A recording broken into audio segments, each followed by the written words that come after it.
Chapter 6. The Truth from the Dream. Jamal rolled over to look at his clock. It was almost 9:30 in the morning. Slowly pulling himself out of the bed, he walked out of his room and down to the living room to watch TV. As he sat watching cartoons, his mother yelled out to him from the kitchen, "Hi, honey. I'm making breakfast. It'll be done in a minute. Are you hungry?" Jamal's mouth started to water when the smell of bacon and pancakes rushed his senses. "Yeah, Mom. I'm starving," he said as he changed the channel. He stopped at a channel that had a breaking news report. The reporter was in the middle of the street, giving her take on what was going on. Jamal turned up the volume just a bit. Hero City, formerly known as Chicago, is in a state of turmoil following the senseless murder of a human by one of the heroes, the reporter stated. This is the first murder in 2030 and the first murder in the city in over 10 years. "That's interesting," Jamal stated. He was falling into a daydream as the reporter continued. He couldn't stop thinking about the weird dream that he had had. The things that the light called solar had told him made Jamal very curious about his life. He really wanted to find out if the dream was real. "Come on, honey. Everything is ready," Crystal shouted from the kitchen as she placed a full plate of pancakes on the table. Jamal snapped out of his daydream and made his way into the kitchen. Pulling himself a seat at the table, he filled his plate with food. Stephen walked into the kitchen, rubbing his stomach. His face was sagging. "Now leave some for the big man. Daddy needs to eat too," he said in a groggy voice. "I will, Dad." "How did you sleep?" Jamal asked. Stephen looked as if a truck had hit him. "Urgh," he growled. "He always sleeps rough, honey," Crystal said. Stephen plopped down in his favorite chair. His eyes began to close as he was drifting back to sleep. Jamal shook him. "Dad, wake up!" Stephen jumped. He stretched his arms, almost smacking Jamal in the face. I'm up, son."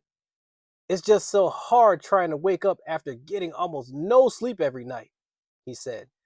He leaned over and tried to whisper in Jamal's ear. "You know, your mother snores like she has a lawnmower in her nose." "Excuse me? I heard that," Crystal shouted as she sat down at the table. "I wasn't the one. You were snoring so loud, I swear that you were trying to suck in all of the air in the room. I had to punch you in the chest just to make you turn away from my ear." Stephen sat back and chuckled. "I know it was me, and now I know why I'm so sore. Lady, you punched way too hard." They all laughed. "Well, next time, I'll try to be a little more easier on you," Crystal replied. "Thank you, honey." As they ate, Jamal couldn't get that crazy dream out of his head. He looked at both of his parents as they talked and ate. They were so happy it had always made him happy. He couldn't imagine them not being his real parents. His mother was so beautiful and loving, and his father was such a great role model. Jamal couldn't have asked for better parents, but he was still confused. The dream was too real. The thoughts in his mind were too fresh to let go. He just had to know the truth. Jamal placed his fork onto his plate as Stephen and Crystal talked and laughed about Stephen's sleeping habits. Jamal took a deep breath. "Excuse me, Mom and Dad?" He caught their attention. "What is it, honey?" Crystal asked, with the smile still on her face. "I have something to ask you both." Stephen placed a cut piece of pancake into his mouth. "What's up, son?" I I need to know if I'm adopted." Crystal's eyes widened as Stephen caught himself from choking on his food. Stephen took a big swig of his orange juice and washed it down. "Huh? Why would you ask that?" he wondered. Crystal reached over and grabbed Stephen's hand. "I think that it's time we told him." Stephen took a deep breath, then pushed his plate aside. He nodded. "Okay, honey." Jamal sat there looking confused. Crystal looked him in the eyes. Okay, honey, we wanted to wait until you were at a mature age to tell you this. I suppose that you have reached that age, she said. She paused as she felt Stephen clutch her hand a little tighter. You see, when your father and I were living in Seattle, we decided that we wanted to start a family of our own. Unfortunately, we couldn't have any children the old fashioned way. That was when we decided that adopting a child would be the best for us, Stephen added. And that was when we met you. You are the most beautiful and loving child that we had ever met, Crystal said happily. She smiled as she continued. After we held you for the first time, we wanted to take you right home with us. Jamal smiled at the both of them as they told their story. Stephen jumped in.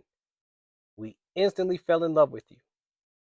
We filled out all the necessary paperwork, and that was that. You were officially a member of the Hall family. The smile left Jamal's face just before he spoke. So, whatever happened to my real parents? Stephen shrugged his shoulders. We don't know. There wasn't any information given to us about them. Their names weren't in your files. The only thing that we believe connects you with your real parents is that stone that is around your neck, Crystal said. That's why we have never taken it off of you. Jamal placed the stone in his hand and looked into it. So, my dream was real, he said to himself. We're sorry that we never told you about this, son, Stephen responded. I hope that you are not upset with us. Just because you are adopted doesn't mean that we love you any differently. Jamal let go of the stone and let it drop onto his chest. He looked up at his parents. It's okay, Mom and Dad. I'm very lucky and happy to have you both. Oh, my baby, Crystal said. She started to cry as she got up from her seat to give Jamal a big hug. I'm glad you're not mad at us. We love you so much, and we want nothing but the best for you. Jamal hugged his mother back. I know that's what good parents do, but Mom, you're crushing me. Crystal let him go. Oh, sorry, honey. I just want to let you know how much I loved you. Jamal looked at his plate of food. Mom, with a breakfast like this, I know how much you love me. He picked up his fork and continued to eat his food. Stephen smiled contently and continued to eat as well. Crystal sat back in her chair and started to eat. All was peaceful in the Hall's house. The happy family was still intact. After Jamal finished eating, he went back up to his room and closed the door. He ran over to the mirror and looked right back at himself with his eyes wide. The dream was real? He asked out loud. He looked down at the stone. But this doesn't make any sense. How can I be a prince from a faraway planet? It's just not possible. He shook his head and went to change his clothes. As soon as he put his shirt over his head, the stone started to glow. You are a prince, and everything that I told you last night is very true, Solar said. Then the light faded. Jamal tripped over his sneakers and fell back onto his bed. The shirt still covered his face. Hey, come back! I need you to explain all of this to me, he shouted. He pulled his head out of his shirt and jumped to his feet. Grabbing hold of the stone, he shook it violently, trying his best to make the light come back. Nothing happened. After a few seconds, he gave up. Jamal finished dressing, then walked to the door of his room.